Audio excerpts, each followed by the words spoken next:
The movie begins with cards pinned to the wall, showing the different years from 2016 to 2020 and flashbacks of the good moments between Harriet and Max. In the present day, Harriet is in her apartment, drinking and staring at the boxes of both the tested songs and untested ones. She picks up a disc from the box tagged untested and plays it. Then she slowly walks towards her couch to sit. Harriet sits tightly as her mind begins to spin, leading her back in time to the moment she was in the car with her lover Max. Max requests to know if Harriet is excited about moving in to live with him, and just then, she pleads with him to take the next right turn, but he refuses to listen to her, saying she should just let him drive. Harriet turns the steering wheel in an attempt to stop the car, but Max scolds her, seeking to know if she is trying to end them. She tells him she loves him and is trying to save him. Max assures her he loves her too, and just right then, a trailer comes from the other corner, hitting his vehicle, causing the glass from his car to shatter. The alarm at Harriet's house rings, alerting her that it is time to wake up. As she turns to switch it off, she sees the portrait of her and Max on the table and covers it to avoid looking at the photo. She gets up and sees her dog, giving her a pitiful look. Harriet goes into the shower to wash and dress up,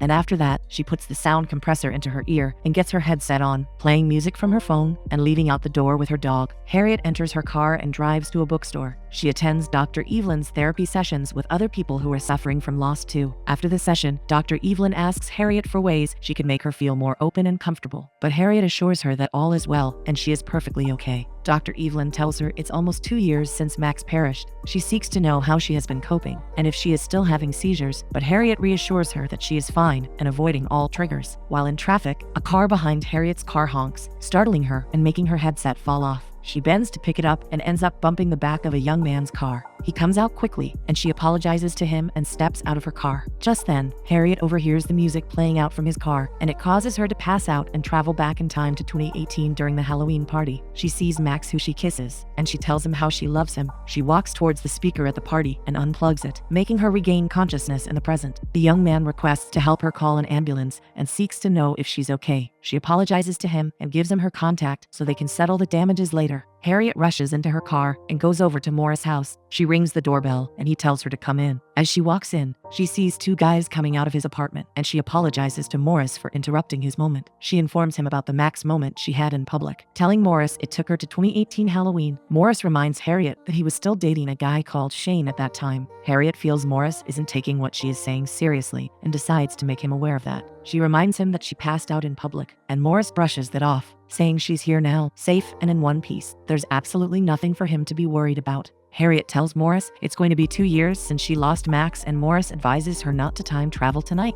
but rather move on with the present. But she disagrees. Morris tries to find out if she's going to spend the rest of her life searching for a song. She lets him know that she is ready to listen to every record around because she believes she can save him and change the moment when the accident occurs. Morris confesses that he misses the Harriet he knew in his first year at school. He tells her to join him at the karaoke where he will be playing and promises her he is going to play the safe songs that won't trigger her. Morris assures her that the missing record she has been searching for is going to find her soon, but for now, she should live. Harriet is seen in her house, looking at the board where she pinned a list of songs that are safe for her and those that are not safe. She sips the alcohol in her glass and picks up a book to read. As she sits on the couch, she sees the portrait she covered earlier then and picks it up. Looking at the photo with emotional eyes, she decides to play one of the discs and travels back in time to the very first time she meets Max. Harriet sees Morris beside her and sees Max at her front. Max turns to her to borrow her cigarette and he introduces himself to her, saying they are no longer strangers anymore. She smiles at him and lets him know that he's the man who is going to change her entire life. He gets curious about how she knows that, and she lets him know that she can see the future. Max asks her how it ends, and unfortunately, she tells him it ends tragically. This makes him turn and walk away, making Morris question Harriet's decision of just standing and watching Max walk away. Harriet tells Morris that Max will surely turn back, and just right then, Max turns and stretches his hand towards her, asking her to join him. She smiles and follows him. Morris is surprised to see what Harriet said happened exactly as she said it would. Harriet wakes up and sees a phone call from her mother. She picks it up and tells her mom that she's doing perfectly fine and is about to head to work now. The next scene shows Harriet with teary eyes in the therapy session, letting everyone know that today marks 2 years since she lost her boyfriend Max. It hasn't been easy for her, and she sees him every day. It's more like she's being dragged into the past all the time. Just as Harriet is still narrating her story to everyone, a guy named David walks in and tries to pull a chair from the stacked chairs, but ends up scattering everything, thereby dragging everyone's attention towards him and interrupting the ongoing session. Dr. Evelyn informs him about the spare chair available already, and he moves to sit on it. She asks Harriet to continue, but Harriet disagrees, saying she's good. Dr. Evelyn requests to know if there is anyone who has something to say just like Harriet did, but there is no response, so she ends the session.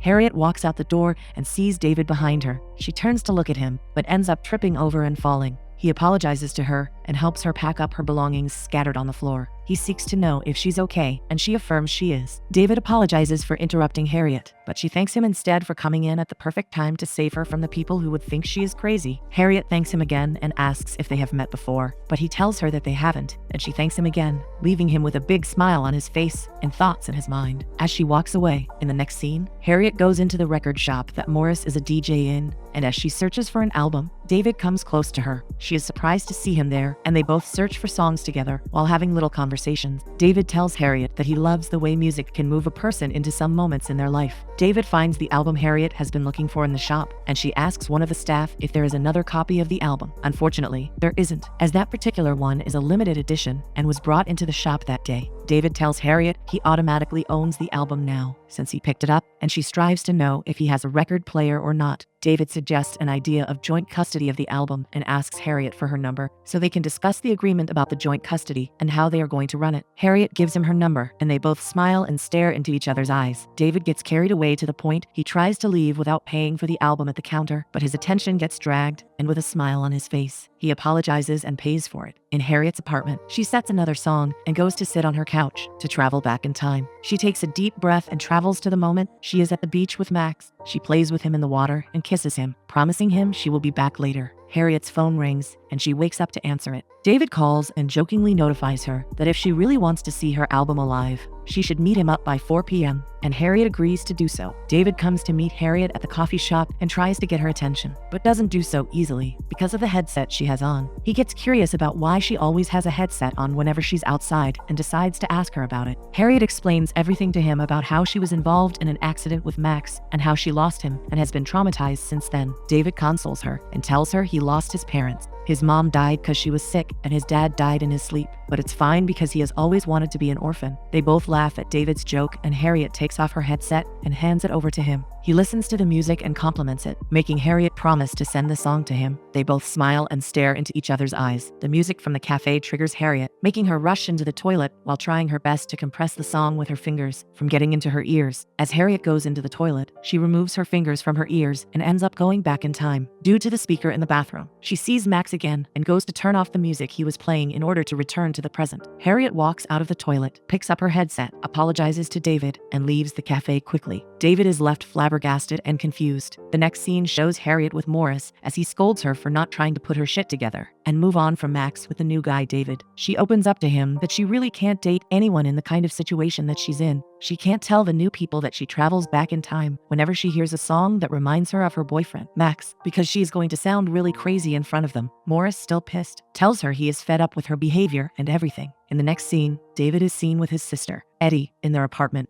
as she asks him how his therapy session has been going. He tells her it's been going well and also lets her know that he knows a new girl named Harriet. A customer calls for their attention downstairs, and David asks Eddie to go respond to him. The next therapy session with Doctors Evelyn Bartley holds, and she discusses with them, assuring everyone that they are surely not alone in this world. After the session, Harriet follows David and approaches him to apologize for what happened at the coffee shop. She agrees that everyone is going through their own shit, and she is sorry for leaving him in that manner. She promises to make up for him, and David agrees to her request. They both head to the bar where Morris is a DJ in, and they see a long queue there. They decide to approach the lady checking the list and let her know that they're not random people, but rather Morris's people. She lets them in, and Harriet promises to take off her headset when she is fully inside, which she later does as they both struggle to go through the crowds to the front row. Harriet meets Morris and hugs him. She introduces David and Morris to each other, and Morris whispers into her ear that David is handsome and she should go have fun with him. David and Harriet share a sweet moment as they dance to the beats of the song playing at the party. Outside the venue, Harriet compliments David for being a great dancer, and he lets her know that he has been practicing for ages now. He questions her about her headset and if she has to wear it at all times, except when she is in record stores and discos. She nods in response, saying she knows she seems weird and all, but David assures her that it's fine and everything is weird about him as well. He has to take care of the mess his parents left for him and his sister. A ride Harriet booked arrives, so she hugs David and bids him farewell. He thanks her for making the night great, and they both say their final farewell for the night as she goes into the taxi. David knocks on the window, alerting Harriet to wind down the window. As she does so and seeks to know if there is any issue,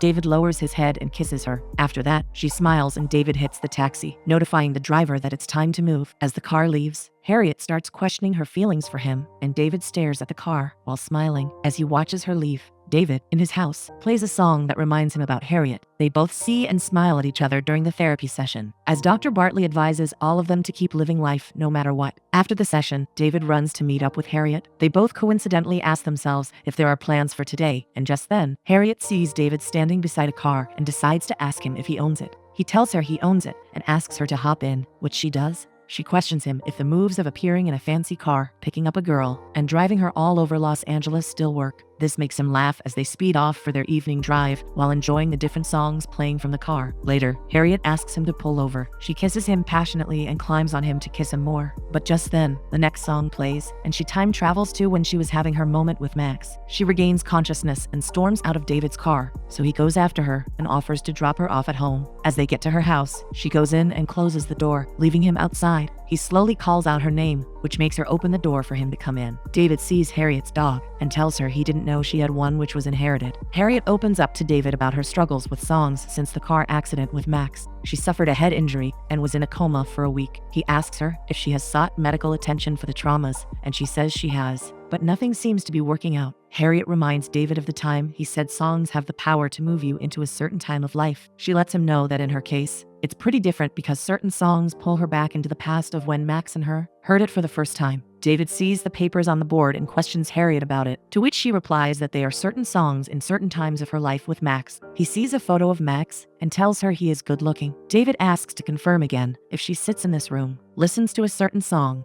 and goes back in time to hang out with her deceased boyfriend. David gets upset and informs her he has a busy day tomorrow. She pleads with him and professes her feelings to him, which he also reciprocates, but he makes her aware that she needs enough time to figure things out. He exits the door, leaving Harriet in tears. Morris visits Harriet at her home, and she lets him know about the issues she is now in with David. He scolds her, saying she did the wrong thing by telling him about always going back in time to hang out with her deceased boyfriend because it is surely going to push him away. Morris tells Harriet that he loves her and only wants the very best for her. He assures her that David is a good and nice guy who cares a lot about her, and she needs to give him a chance to prove himself. David comes to meet Harriet at a sit-out, and she thanks him for agreeing to see her. She apologizes to him, and he tells her she is a walking red flag, in which she agrees to. He lets her know he doesn't want to like her, but he can't stop his heart from doing so. He takes Harriet to a silent disco and tells her she can fit in with her headphones on now. He picks up a headphone and holds her hand to dance with her. David slowly pulls off Harriet's headphones and her heart begins to pound. She thanks him, and they both share a warm kiss together as he hugs her, and they both move to the slow song playing. David takes Harriet to his apartment, and she gets deja vu. She asks him for the box of songs in his house, and David takes her to it. She finally finds the song she has been searching for ages now and tells David she needs him to believe her and help her out for 10 minutes. He sighs and tells her he isn't in for this right now. Harriet pleads with him and lets him know she has been here before. David finally agrees and gives Harriet space to go back in time. She arrives at the time Max was trying to purchase the chair. She pleads with him to let that particular chair go because there are so many other chairs out there that he would like. But Max remains adamant about not letting it go. The shop manager comes to persuade him to get the chair, but Harriet keeps discouraging him from getting it. Harriet sees David hugging his mom in their shop and bidding her farewell as he prepares to head north. She overhears his mom calling him Hummingbird and rushes to write it down on a piece of paper. Harriet goes back to the present and tells David all that she saw and what happened. This makes him tear up as he pleads with her to time travel him as well, so he can stop his parents from perishing. Harriet makes it clear to him that she can't change what other people do or did not in the past, but can only change the things she does by herself. Max wouldn't leave the chair that would cause his accident. He doesn't want to stop the car or take the next right turn, no matter how hard Harriet tries to convince him. The same would happen to his parents, as they would still be adamant about leaving the world when they did. This shatters David's heart more as he can't help but feel bad and cry. Harriet leans forward and kisses him. He slowly takes her to bed, and they share a romantic moment together. The next scene shows David driving to a karaoke hangout with Harriet. Harriet is given the microphone to sing a song, and she sings it really well, making everyone smile. She calls David to join her on stage as they both begin to sing. David gives the microphone to Eddie's, his sister, and just as she plays the next song on the list, Harriet passes out and goes back in time. She sees Max beside her and decides to ask him a question about how he would feel if he was in danger, and she is able to save him, but with a condition that he would never know her again. He disagrees, saying no matter what happens, he wants to know her forever. The The next scene shows Harriet in the present being admitted to the hospital. She regains consciousness and seeks to know what happened to her, in which he tells her about how she fell and hit her head on the ground, making her sustain the injury on her head. Harriet cries and tells David her fears of her trauma living with her forever and not allowing her to be completely free. She has another way that can solve the pains and discomfort she is going through every day, but at the same time, it might make her lose David as well. Harriet asks after her dog, and David assures her not to worry because the dog is with his sister. David gets back home and informs Eddie that keeping the memories of his parents in this shop would in no way bring them back to life. He tells her he has decided they sell the place off. David and Harriet are seen together, hugging and crying, saying they do not want to lose each other or the memories they have made together during these past months. David prays that no matter what the result of Harriet's new plan is, they don't forget themselves. He says he doesn't mind if she has to wear headphones for the rest of her life. Harriet sets the song, ready for them to travel back in time. They both share a kiss and promise to find each other over there. Harriet appears in the moment she first met Max at the party. He asks her to join him at the front, but with tears in her eyes, she tells him she loves him and he shouldn't forget to have fun. The next scene shows Harriet in the present, stopping the music and leaving her house with her new dog. As she prepares to go to the studio to edit and play her song, she arrives at the coffee shop first to grab the morning coffee, and Max is shown with his dog. The dog goes to sniff Harriet. They all do not recognize themselves anymore. Harriet goes into the studio and edits her song, then goes to meet Morris, who hugs her and takes her to a Roxy Band concert. They all vibe to the song performed as they smile and move their bodies to the beat slowly. David comes closer to Harriet as they both vibe to the music playing at the concert. He smiles brightly at her, but she stares at him like they are complete strangers who would still find themselves back together, no matter what.